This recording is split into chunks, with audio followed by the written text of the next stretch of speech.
Welcome to Robert Kiyosaki's The Business of the 21st Century. Robert Kiyosaki is recognized internationally as one of today's leading financial experts. The author of the best-selling Rich Dad, Poor Dad, his books have been translated into 51 languages in 109 countries and sold more than 28 million copies worldwide. Robert has spent his life educating people on how to attain financial freedom. Now, through this special video presentation, he explains why network marketing is indeed the business of the 21st century and how you can take advantage of its opportunities to create the life you desire. Hello, I'm Robert Kiyosaki. I'm the author of this book, Rich Dad, Poor Dad. I want to welcome you to the business of the 21st century. For those of you who may not be familiar with this book, it was published in 1997, a self-published book, and it went all around the world, and in 2000 it made the New York Times bestseller list. It was the only self-published book that made it. And at the same time, a woman named Oprah Winfrey called, and I went on her show to talk about Rich Dad, Poor Dad, and voila, suddenly I was a famous individual. So today this book has now sold approximately 25 million copies in 100 different countries and 50 different languages. So today, Rich Dad, Poor Dad is the #1 personal finance book ever written. So Rich Dad, Poor Dad is a very simple story of my two dads. My real dad was the head of education for the state of Hawaii. Great guy, PhD, like I said, head of education, smart guy, but he also ran for lieutenant governor of the state of Hawaii as a Republican. Unfortunately, he lost, and he ultimately died poor, so that's why I call him my poor dad. My rich dad, on the other hand, didn't finish school, but he ultimately became one of the richest men in Hawaii. So he was my best friend's father, and starting when I was just the age of 9, my rich dad began teaching me about money and business and why the rich are getting richer and why there's this big gap between the rich and everybody else today. So Rich Dad is a very simple, true story about two fathers, Rich Dad and Poor Dad, tell their two sons about money. And it was my poor dad always said, go to school, get a job, work hard, and all that stuff. And my rich dad says, you'll never get rich doing that. You'll never be a free man. So that's kind of the differences. But if I would show you a diagram of the differences here, is that in financial education, this is very simply the difference. Because there's no financial education in our school, most people do not understand financial statements. So this here is income, expense, assets, and liabilities. And the reason my poor dad was poor, it was very simple. Because he couldn't read a financial statement because he don't have financial education in school. He was financially illiterate, although a PhD. And my poor dad always said, our house is an asset. And my rich dad said, your father may be well educated, but he can't tell assets from liabilities. So very simply, my rich dad said to me, assets, whether you work or not, put money in your pocket. So when a banker looks at your financial statement, the banker looks at this and says, oh, you have assets and you're putting money in your pocket. And if you look at your house, it's really a liability because every month it takes money from your pocket. Now I can hear people say, well, it's, I don't have any debt on it, but still every month you have insurance, you have upkeep and expenses to it. So very simply, the reason I'm a rich man today was I knew the difference between assets and liabilities. And I get richer and richer because every year I add more assets to my balance sheet here. And so that's one of the biggest differences. And as my rich dad often said to me, he says, son, my banker has never asked me for my report card. My banker wants to see my financial statement because it's your financial statement that shows how high your financial IQ is. How smart are you with money?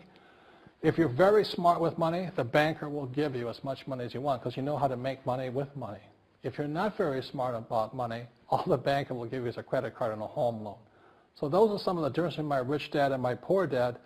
And if you stay tuned, you'll find out how you too can create assets instead of liabilities. Because if you're going to survive in the 21st century, you need more assets than liabilities. The next thing I want to cover with you is one of the most important lessons my rich dad gave me, and it was called the cash flow quadrant. And what my rich dad explained to me is that there's 4 people in business. One are E's, employees. S stands for small business, self-employed, or specialist. B stands for big business, and I stands for investor. And the thing of note here is that most people who go to school are programmed for the E and the S side. For example, it was my poor dad who always said to me, son, go to school so you can get a nice, safe, secure job. And so my poor dad wanted me to be an employee. And since the time I was a kid, get a safe, secure job, steady paycheck, and benefits. Okay? I didn't want to be an employee. And I said, Mom and Dad, I want to be a rich man. And I fight with my dad. So my mother finally said, son, if you want to be rich, my mother was a registered nurse. And she said, if you want to be rich, the richest people I know are doctors. So my mom wanted me to come over here, be a specialist or a small business person. I said, there's only one problem with that, Mom. Doctors are really smart. And she says, you got a good point there. I'm not going to be a doctor. So I went to school. I have a Bachelor of Science degree. I can drive ships and I can fly planes. I flew for the Marine Corps.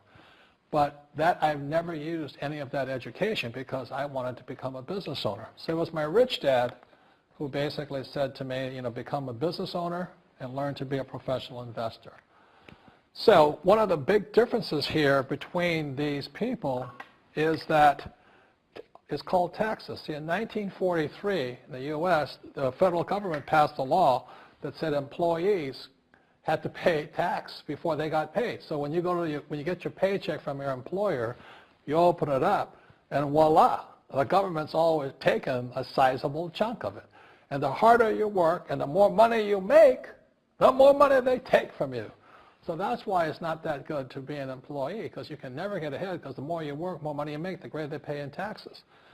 Now, the doctors and lawyers and attorneys, accountants were all laughing, saying, oh, these guys, they're getting paying a lot of taxes. So naturally, the federal government changed the laws again. And so in 1986 in the U.S., a thing called the 86 Tax Reform Act, and it basically took a lot of the benefits away from people who are self-employed, small business, doctors, and lawyers. So today in America, unfortunately, these guys pay the highest percentage in taxes. It is tragic.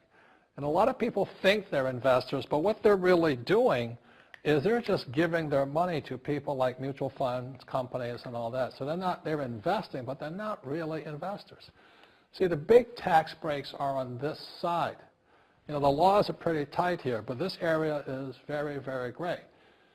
So by being a business owner on the right-hand side of the quadrant, you can make a lot more money and pay a smaller percentage of taxes legally. And the key word is legally. In the investor quadrant, it is possible to make millions of dollars and pay 0% taxes legally. But you've got to know the difference. So one of the beauties of business for the 21st century is it allows people to make the transition from the E and the S side to the B side especially. And so you can become a big business owner. And the difference between S and a B, small business and big business, is most of these guys can't quit working. Most small business owners, if they stop working for more than a month, the business collapses. They don't really have a business. Most of these people own a job. So the beauty of business for the 21st century is it allows these people to make the transition to the B side so that you don't have to keep working hard for money, and the money can actually come in passively. Then once you have your business up and running, then I always recommend you then begin investing with your excess cash, paying less and less in taxes. And that's the reason the rich are getting richer. In this section, I want to talk to you about a different kind of quadrant. Years ago, I found out there was 4 kinds of people in the world. One type are people who must be right. These people know all the right answers. They went to school. They know everything. You can't tell them anything. This is not a good business for them because their minds are too set. Another kind of person is a person who must be comfortable. The house could be on fire, but they're still watching TV, eating a hot dog, watching what's going on in the world. These people are toast because the world economy is not coming back. The world economy has moved on. And people who need to be comfortable will probably be left behind. So the people who need to be comfortable, you probably shouldn't talk to them because you only make them uncomfortable. And they're probably not going to make the move because number one priority is being comfortable. Another kind of person is a person who must be liked. They want to please everybody. this is probably not the business for them either, because they want somebody else's approval. They want to be the good little boy or girl saying, I did the right thing, didn't I? You like me, don't you? And so they'll probably not be successful in the 21st century because they'll probably want to be liked by people who have to be right, and people want to be comfortable. All right, good, be comfortable. All right, you're very right. That's probably being liked. But the business for the people of the 21st century are people who must win. And that's where I am at. One of the best things I was taught in the Marine Corps and at military school is not how many times you get knocked down, it's how many times you stand up. When somebody knocks you back, what do? Oh, you hurt my feelings. You'll probably not be successful. The world will probably pass you by. Because as I said, the world economy is moved on. It's not coming back. So winners will win. But winning takes sacrifice. Success takes sacrifice. And these are the people who will do best in business of the 21st century. So when you're talking to people, about this business, you have to look at them and ask yourself, is this person really just going to be liked and they'll tell you what you want to hear? Or they're going to argue with you because they know all the right answers? Or they're going to get very upset with you for disturbing them? So what you're looking for in the network marketing business are people who want to win. People who know the economy has moved on. You'll find every race, gender, age, and background in network marketing. But what they really want to do is they want to win. It really is a true playing field in the world, but not for these people. These people will be left behind. Network marketing is for people who want to win because network marketing is the business model of the future. If you want the government to take care of you, then just keep doing what you want to do. It is possible for everyone to win, but the problem is you've got to commit to it. You've got to say, this is what I'm going to do. I'm going to dedicate 5 years of my life. You want to look at the leaders and say, those are the people I want to be like. Those are the kinds of people I want to hang out with. That's what you got to say to yourself. And I want to help other people do what I want to do and win in life. And that's why I support network marketing, because it really is the business for the 21st century. As an entrepreneur, I have built many businesses from scratch. And as some of you know, a lot of them crashed also. Statistics show that most new businesses fail within the first 5 years, 90% in fact. And of the 10% that survive, the remaining 10% crash in the second 5 years. So in other words, most are gone in 10 years. So I've looked at many different models, and one that stands out for me is network marketing. And the reason for that, it takes very little upfront cash. It has low overhead. You can do it part-time. It means keep your daytime job, but do this part-time. And once the business is up and running, it can generate enough income so that you can move from the left side to the right side of the quadrant.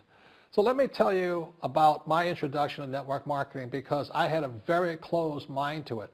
Since I can build my own businesses, I said, why do I need a network marketing business? But about 15 years ago, I have a good friend, his name is Bill, and this guy is the best real estate investor I know. He has tons of assets in here. So I said, Bill, why did you start a network marketing business? And his answer was very simple. He says, it's my way of helping people. But more importantly, he says, the reason most people can't invest in real estate is because they don't have a business. They don't make enough money simply because taxes, debt, inflation, and retirement savings are killing them. They cannot even invest. So my friend Bill, who is a professional real estate entrepreneur, he says, I started a network marketing business so the people that worked with me could start their own business and then invest money with him. So with that, I realized then that network marketing wasn't about making money, but it was about helping people to help other people make money so they become financially free. So the beauty of network marketing, I said, like it's very low entry point, doesn't take much money, you can do it part-time. And where you profit is in most big corporations is they spend millions, sometimes billions of dollars in advertising. So rather than give that money to advertisers, network marketing depends on building a network. It's called word of mouth, like you recommend a movie to a best friend. So really, the reason I support network marketing, because it's not about selling. It's about people helping people build assets in the asset columns, becoming business owners, and then becoming investors, rather than going through all of this here, which most E's and S's go through.